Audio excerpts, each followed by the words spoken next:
आप सबको जय मसीह की। सुबह के समय में एक वचन अध्ययन करेंगे जो दूसरे कुरिन्थियों की पत्री 12वें अध्याय के 15वें वचन से है। मैं तुम्हारी आत्माओं के लिए बहुत आनंद से खर्च करूंगा, वरन आप ही खर्च हो जाऊंगा।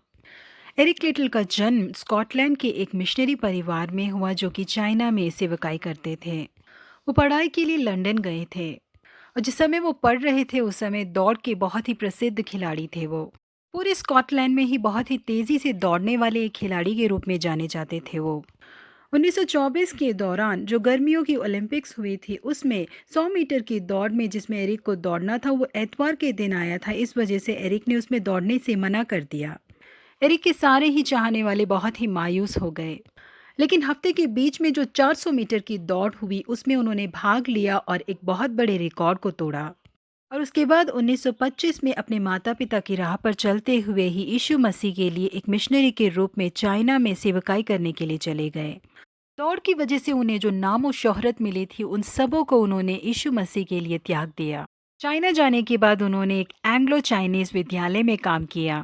धर्मशास्त्र के शिक्षक होने के साथ ही उन्होंने विद्यार्थियों का खेल का बहुत अच्छा प्रशिक्षण दिया। विद्यालय में पढ़ने वाले सारे ही बच्चे चाइना के बेहद अमीर घराने से आते थे। अगर मैं इन लोगों को यीशु मसीह के लिए जीतता हूँ तो इनके द्वारा पूरे चाइना को ही यीशु मसीह के लिए जीता जा सकता है करके उनकी सोच थी। क्योंकि वो खिलाड़ियों को बहुत ही अच्छा प्रशिक्षण देते थे, इस वजह से काफी विद्यार्थी उनकी ओर आकर्षित हो जाते थे। संडे स्कूल को चलाने की जिम्मेदारी भी उन्हें दी गई थी। अपनी दौड़ की प्रतिभाओं की वजह से और अपने सेवकाई की वजह से उन्होंने कई लोगों को यीशु मसीह के नजदीक लेके आए। जी हाँ प्रिय परमेश्वर के लोगों, यीशु मसीह के लिए त्याग करके अपने जवानी को यीशु मसीह की सेवकाई के लिए अर्पण करने वाले नौजवानों की आज यीशु मसीह को जरूरत है।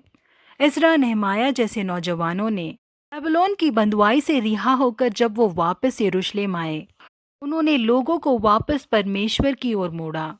राजा के साथ जो उनकी पहुंच थी उसका इस्तेमाल करके उन्होंने जले हुए परमेश्वर के भवन को और टूटी हुई शहरपनाह को दोबारा बना के खड़ा किया। एस्तर नाम की जवान लड़की ने परमेश्वर ने उसे जो राजपद दिया था उसका इस्तेमाल करके अपने यहूदी लोगों को मृत्यु से बचाया। पूरा देश ही खुशी के मारे झूम उठा था। प्रिय परमेश्वर के लोगों, परमेश्वर के नाम की महिमा के लिए हम क्या इस्तेमाल कर सकते हैं करके आप सोचिए। परमेश्वर ने आपको जो प्रतिभाएं दी हैं उसका इस्तेमाल करके कई लोगों को आप यीशु मसीह के नजदीक चलाइए। यदि किसी की भलाई करने का मौका परमेश्वर ने आपको दिया है तो उस मौके का इस्तेमाल कीजिए। कई लोग जब आपके द्वारा भलाई को पाते हैं तो यीशु मसीह को और उनके प्रेम को भी पालेंगे। परमेश्वर ने हमें जो प्रतिभाएं और जीवन दिया है उसे बर्बाद किए बिना उसे हम यीशु मसीह के लिए इस्तेमाल करें। एक बहुत बड़ी झुंड यीशु मसीह के नजदीक आ जाए। प्रभु आप सबों को आशीषित करे। Have a blessed day.